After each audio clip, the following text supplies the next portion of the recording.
Bismillahirrahmanirrahim. Assalamualaikum warahmatullahi wabarakatuh. Subhanaka la ilma lana illa ma 'allamtana innaka antal alimul hakim. Subhana rabbika rabbil izzati 'amma yasifun. Wassalamun ala mursalin walhamdulillahi rabbil alamin. Ba'du. Yang sama-sama kita muliakan para narasumber, segenap pimpinan pondok pesantren, insyaallah depan kita akan bersama-sama bertadarus menggali dan mengkaji isi daripada Perda 1 2019 dan Perda 7 2022. Nanti insyaallah kita akan mendapat gambaran secara utuh, komprehensif kaitan dengan apa sebetulnya yang menjadi poin-poin penting dari Perda ini. Dan insyaallah nanti yang akan menyampaikan mulai dari Al-Mukarram Ketua RMI PCNU Kota Tasikmalaya. Beliau akan menyampaikan isi substansi dari Perda 7 2022. Sebetulnya seperti apa kearifan atau keunikan dari pesantren yang ada di Kota Tasikmalaya. Kemudian dilanjut oleh Pak Kepala Kemenag. Beliau salah satu leading sektor yang memiliki kewenangan bagaimana seharusnya mengembangkan pesantren yang lebih maju untuk mempersiapkan sumber daya manusia yang kompetitif dan unggul. Kemudian nanti akan dilanjutkan dengan Al-Mukarram Bapak Haji Ion. Beliau akan memotret bagaimana sungguhnya secara regional peta pesantren yang ada di Jawa Barat, sehingga kebijakan apa nanti yang akan dibuat oleh Provinsi Jawa Barat dalam meningkatkan kualitas pesantren. Dan nanti yang terakhir, beliau adalah Dewan Masyayikh Pesantren Kemendag Republik Indonesia yang akan menyampaikan hal-hal penting kaitan dengan mutu pendidikan, karena beliau salah satu yang memiliki wewenang untuk menjamin mutu pesantren untuk biasa berkembang dan maju ke depan. Untuk mempercepat acara ini, barangkali kami persilakan kepada Al-Mukarram Pak Kiai Nurul untuk menyampaikan ihwal Perda nomor 7 2008 yang ada di Kota Tasikmalaya. Assalamualaikum warahmatullahi wabarakatuh. Bismillah, alhamdulillah, salatu wassalamu ala rasulillah Sayyidina Muhammad ibn Abdullah wa ala alihi wa sahbihi wa ala wabah. Bapak Ibu salehat, artos seger kene ake ayat di Pak Ion ada di kepala kemenang kayak dirinya jambut ke pesantren mati ke Pak Kesra. Ya coba kontak Pak PJ hadir enggak nanti di gedung dakwah biar ke Pak Kesra aja supaya sama-sama NU gitu. Kayak gitu Pak PJ bukan NU, nggak jelas saya mas gitu. Jadi ormasnya itu buku kena sekedap D-nya. Bapak Ibu yang saya hormati, saya nggak akan menyampaikan materi karena materi sudah dikaji oleh Dewan Masyayikh dan Pak Haji Yot punya tugas dari DPRD Provinsi Jawa Barat. Saya ingin ngadongeng lebih banyak.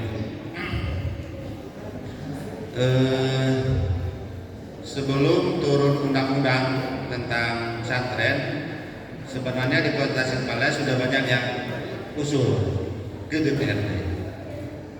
Jadi Tasikmalaya Kota Pesantren atau Kota Santri ini kiai-kiai sudah ngomong, Pak Nurul, bahkan pada saat saya jadi ketua DPRD dulu, jadi 2004-2009, waktu itu belum bisa melahirkan pada pesantren, tapi kita lahirkan Perda Syariat Islam.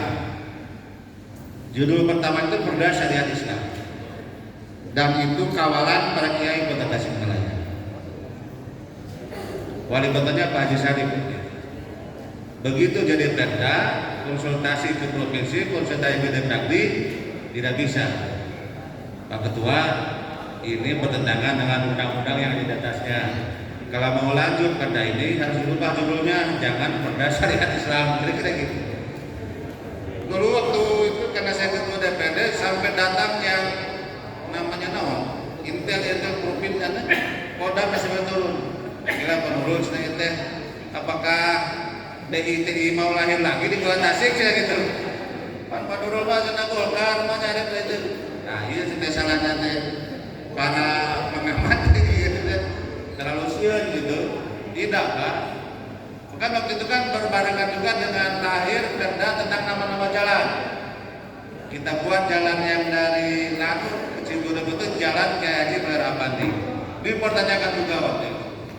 Pak, kita bukan bicara organisasinya, tapi bicara itu seorang kiai.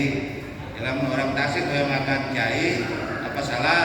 Nah, soalnya dari nama jalan dan bukan untuk kena asal jangan berhubungan dengan organisasi yang melakukan belakangnya. Kira-kira begitu.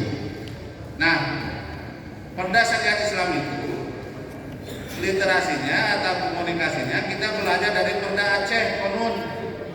Tidak ke Aceh, tapi kita coba baca perda yang ada di Aceh itu. Dicoba ditiru.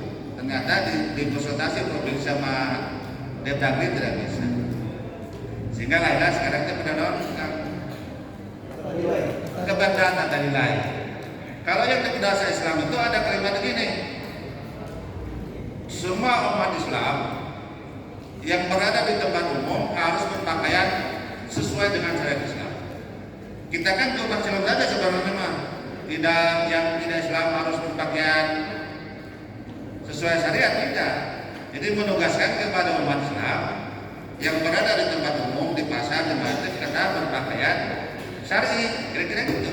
Tapi negara tidak bisa, karena tempat umum itu bukan tempat umat Islam saja dan bukan untuk. Nah itulah alasannya teman-teman tidak bisa kita menggunakan peraturan main sesuai dengan kalau orang Tasik, kira-kira begitu. Kira-kira begitu. Singkat cerita, kalau mau tetap perda ini dilanjutkan, pertama judulnya harus diubah, syariat Islamnya diubah dengan perda tata nilai.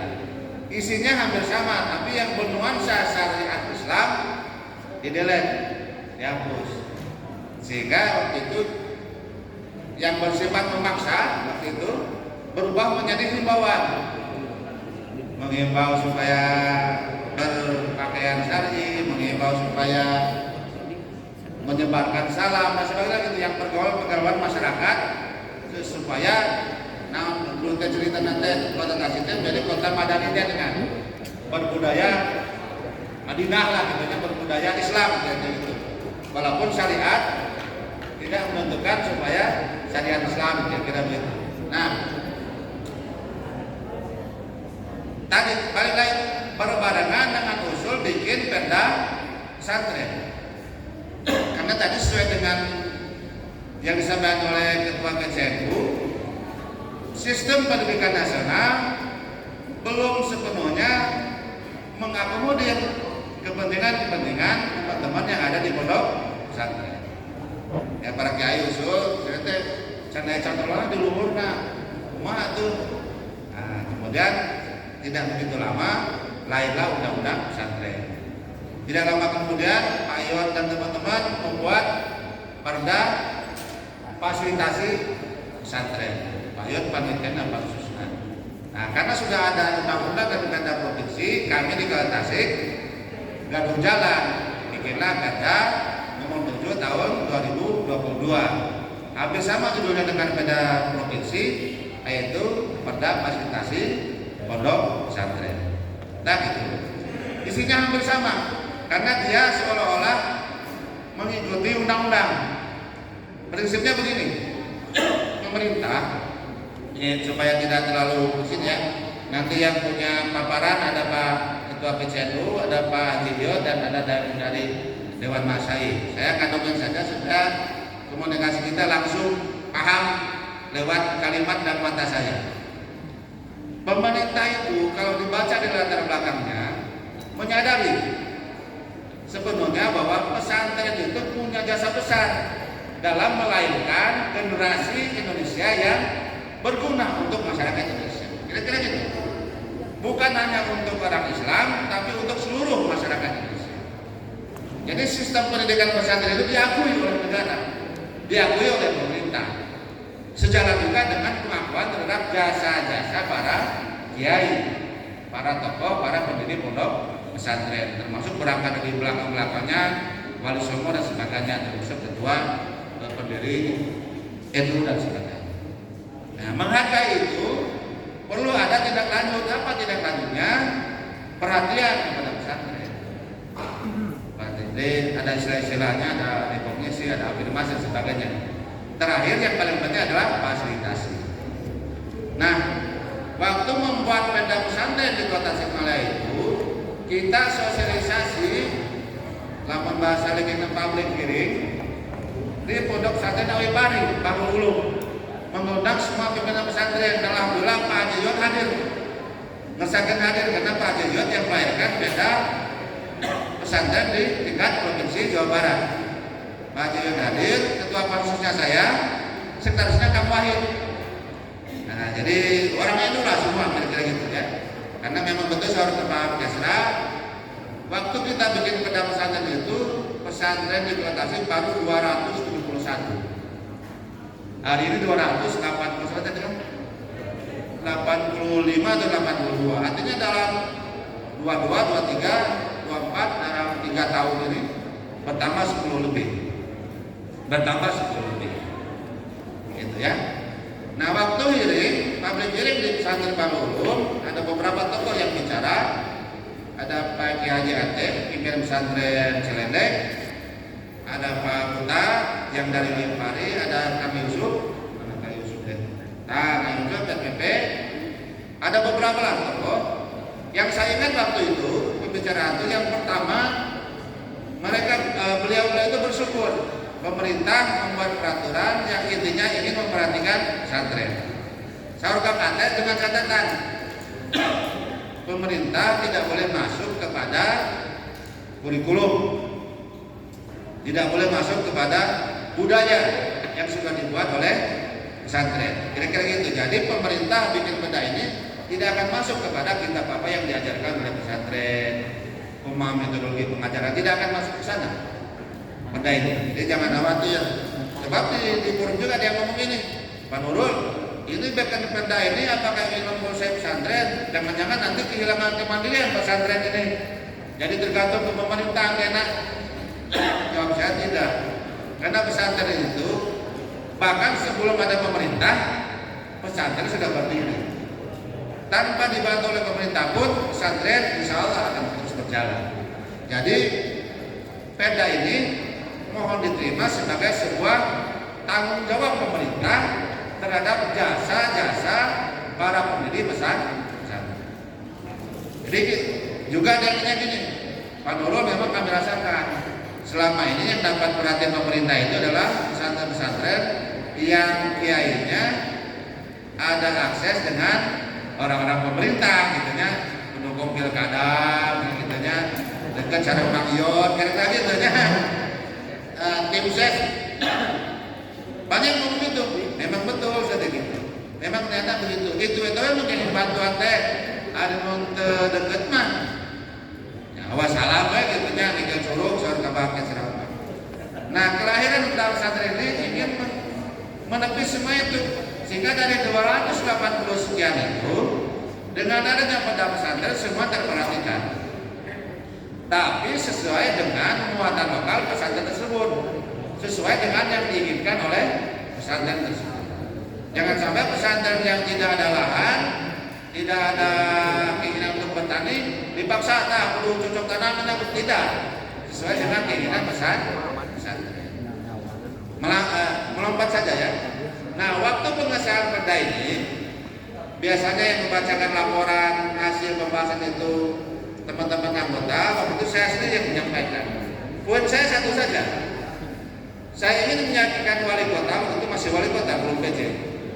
Saya ingin meyakinkan wali kota bahwa lahirnya perda pesantren ini turun sampai kepada SKPD, turun kepada sampai ke dinas-dinas. Oleh karena itu waktu itu kembali kita kumpulkan dalam riungan tertentu sebelum disahkan, Pak, ini perda pesantren sudah disepakati oleh fraksi-fraksi.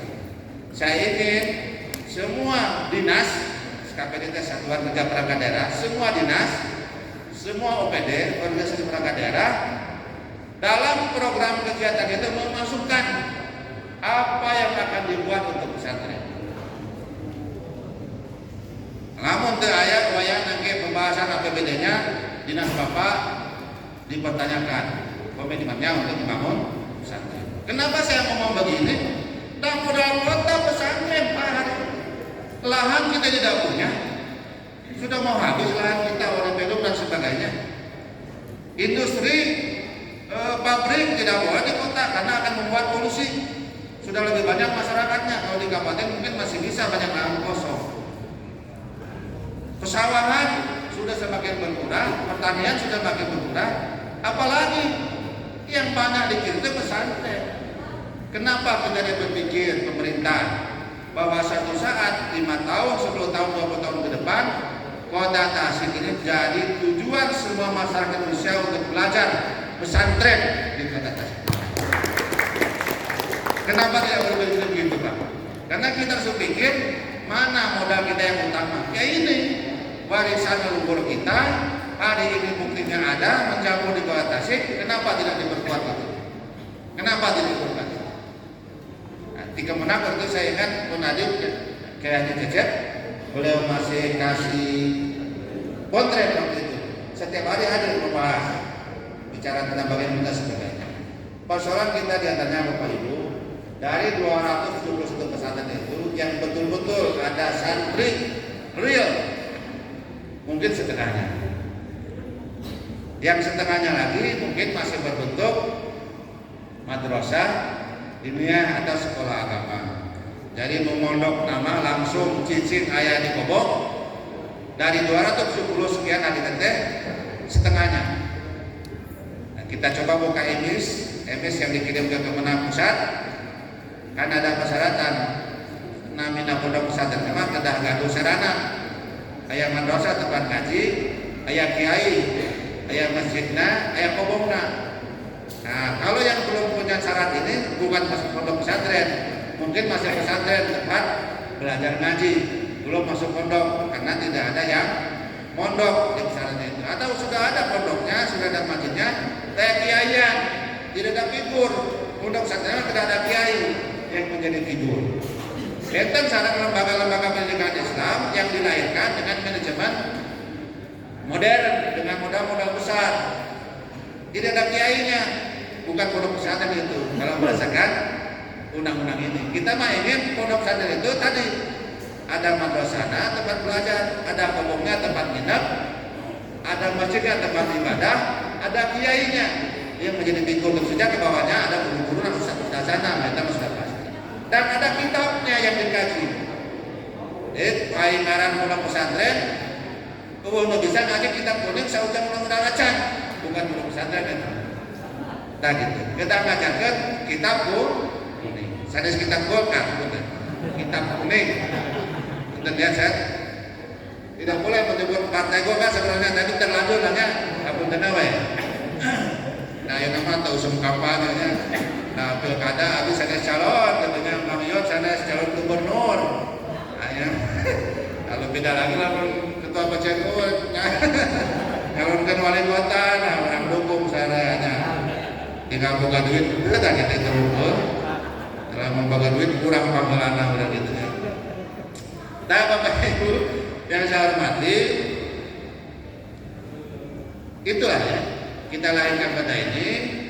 Memang sedang berjuang saya dengan Kabak Kesra supaya dalam tahun ini lahir peraturan wali kotanya dan orang-orang teknis yang akan membantu pondok pesantren. Tentunya. Yang terakhir Bapak Ibu, disepakati oleh fraksi waktu itu pada saat paripurna wajib bagi calon kepala daerah, tadi wajib ya, untuk memasukkan dalam visi misinya itu nanti pemilu 24 ini pesantren. Ya, waktu berapa tuh? Ya, jadi dari aspek politik Pak Bunten, dari aspek politik kami sudah full power ya. Full power dan naon bahasa Sunda teh. Bebeakan lah gitu. Bebeakan hoyong pesantren itu di samping undang-undang, perda provinsi, perda kota, diakomodir sebagai sebuah keputusan pemerintah. Tinggal sekarang kita siap tidak menyambutnya. Nanti juga kita kerja visi misi calon kepala daerah mau 3 mau 4 silakan, itu tidak ada urusan. Mana yang punya visi misi untuk mengembangkan pesantren di Tasik. Kalau tidak ada orang NU notabene gaduh pesantren Kamsel dan Negara Tasik, pikir heula. Sebab ngurus pesantren berarti ngabantu ngabantu itu berarti ngabantu mayoritas masyarakat kota Tasikmalaya. Jadi jelasnya, jelas perangkatnya, jelas ujungnya. Daripada misalnya bicara tentang PKI dan sebagainya tapi tidak jelas ujungnya. Ya. Sekira itu yang ingin saya sampaikan Bapak Ibu sekalian. Atas nama pribadi saya terima kasih ke Rektor INU yang sudah ngajak saya kolaborasi NRI dengan INU, dan kita coba minta support dari Pak Haji Yot Mintaraga, dan alhamdulillah beliau bersedia. Tapi Pak Yot Rektor INU teh bisi-bisi tapi ya saya tuh cenah lamun ka Pak Yot nuntun yang bangun harga sari gitu. Wabet teh orangnya ada so nyalira wayana bukan dola di jalanan cenah gitu. Ayeuna mah di jalan tapi hareupeun sarea gitu. Jadi Pak INU teh hoyong karena kampus itu masih bersama-sama dengan Senawiyah ya. Dengan Senawiyah dan TK. Itu hoyong aya betul-betul mentereng mencerminkan Institut Nahdlatul Ulama ya. Jadi mau kuliah di situ keluarga besar NU di mana wae di Taman Sari di mana teh bangga kuliah di Institut Nahdlatul Ulama. Keberapa tuh? Karena punya Pak Yot tidak mau berjasanya. Ya dongeng Pak Yot, tapi tak ada Pak Yot. Pak Yot NU sanes gitu. Emangnya cenah dulu teh angka urang percaya gitu. Urang tuh percaya ke magrib urang berjamaah. Nya kupikeun abi usalin teh. Singkat cerita salat berjamaah ditarik ke pesan di lembah usal teh. Wah, jamaah. Sekali bener NU sudah Bang Yot gitu. Habis salat magrib cerita teh. Assalamualaikum. Tunggu sekedap beres. Lain orang itu saja tercarilah kalau doa heula ya. Teu wiridan heula gitu ya. Tanya deui ya. Ari rumah pas salat jamaah teh wiridan heula. Pan rek acara cenah urang teh wiridan deui lah katusan batur cenah kitu. Jadi Bapak Ibu alhamdulillah Mang Yot teh orang itu walaupun tidak di struktural tapi komitmennya kepada NU yang salah tinggi. Saya ketemu beberapa ajengan malah sudah lebih tahu dari dulu sareng Mang Yot. Maka sudah banyak dibantu. Jangan Yusuf, bintangnya hanya Yusuf saja. Ada yang Yusuf pagi bantu ya kalau sergen udah ada. Gitu ya. Selahnya Kang Amar. Banyak lah yang sudah tahu ya Mang Yot. Tapi saya sekali lagi tidak akan kampanye. Saya lihat itu ada Kang Oman di Taman Sari. Oman, ayo nama berpolitik ya, sudah harus berpikir yang memberikan manfaat langsung untuk perjuangan agama.